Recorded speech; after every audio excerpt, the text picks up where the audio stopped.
Scarier than my second ex-wife when she forgets to take her medication. First, battle with Sandahl Bergman in She. Then, monsters run wild in Deathstalker. Next on TNT.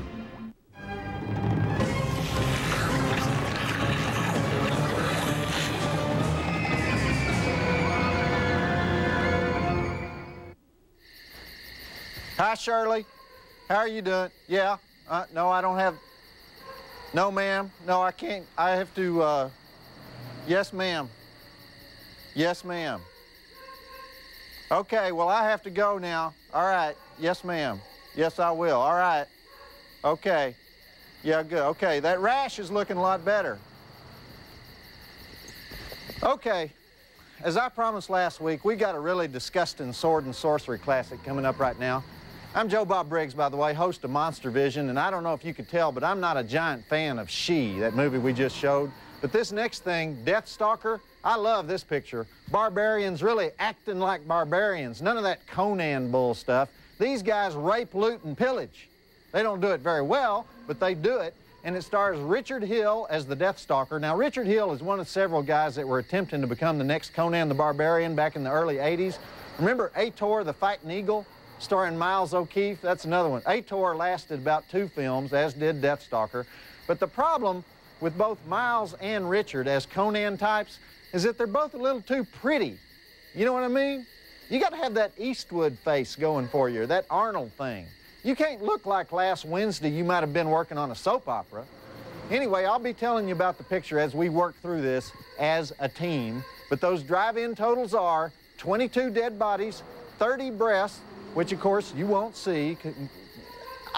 We have a full exposure on Barbie Benton in this movie. Wife of Jimmy Connors and former big shot Playboy Playmate. We can't show it on TNT, but it's in there. Kung Fu, sumo wrestling, Saturday night wrestling, 6 quarts of blood, most of it okay, some of it a little thin, like they made it up with watercolors or something. Several excellent beasts, including Little Howard, Munkar's household pet in a basket that will only eat human eyes and fingers. Not 1, not 2, but 3 heads roll.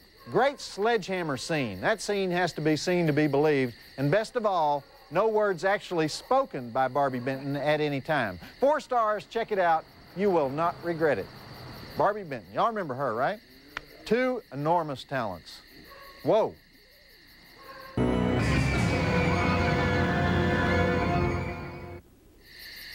Okay, you see what I mean about the stalker? He looks a little like Miles O'Keefe, only his stomach isn't caved in like Miles's was in Ator the Fighting Eagle. But the stalker definitely puts in time on the Nautilus equipment. But he has that blonde Wimpola surfer hair blowing around his face like he's just been aerosoled at Vidal Sassoon's. That's not good in a barbarian. I'm surprised I have to explain this stuff.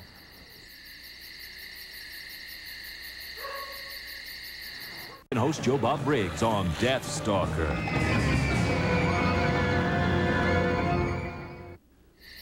Okay, let's recap for those in the audience who are already drunk.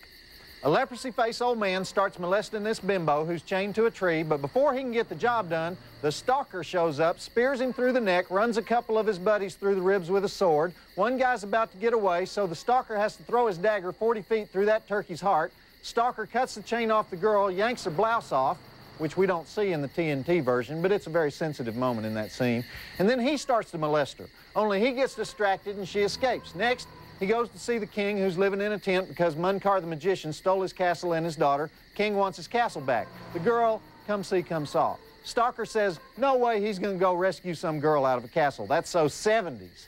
Next thing, Stalker goes to the old prophet woman, because we all know you have to go talk to the old prophet woman before you get to go kung fu everybody in sight. And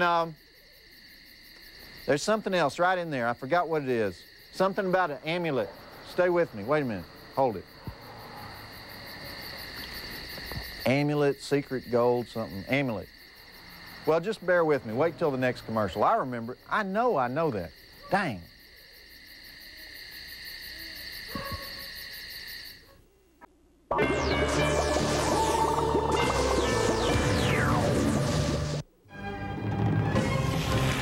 Back to Monstervision host Joe Bob Briggs on Deathstalker.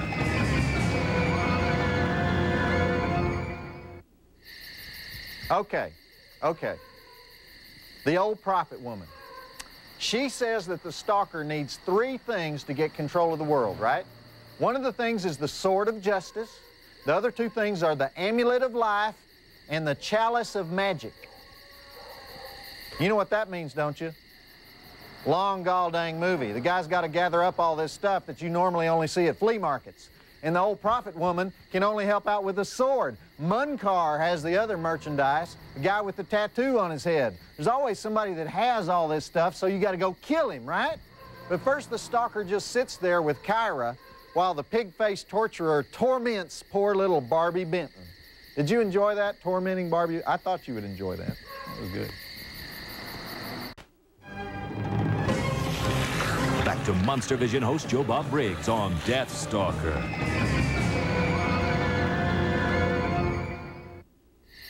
All right, let's talk transformation scenes. Now, you couldn't really tell from this version, but that transformation where the warrior is turned into Barbie Benton in the original is so painful that the guy has to grab his chest and start screaming because the garbanzos are starting to pop out on him. Then he grabs his privates and starts yelling because, think about it, let's face it, can you imagine what it'd be like for a man to change into Barbie Benton in 2 minutes?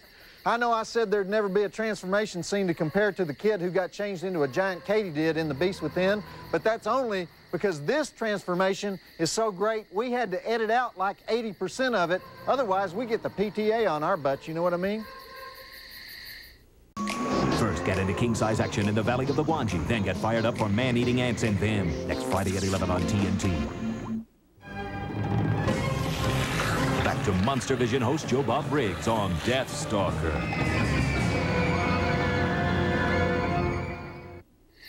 Okay, just about done here. It's time to go get Barbie Benton, and then the stalker will be finished. Well, I guess he's also got to kill Munkar, right? Anyhow, is it true that after Barbie Benton made this movie, she decided she'd never do any more movies? Did I hear that story right? Just think of the body of work that could have existed by now. 13 years of cinema history lost, gone, vanished into the folds of her bodice-enhancing slave garment. If I think about it too much, I'm just going to start bawling. So go ahead, run the movie, the conclusion of Deathstalker. Back to Monstervision host Joe Bob Briggs on Deathstalker.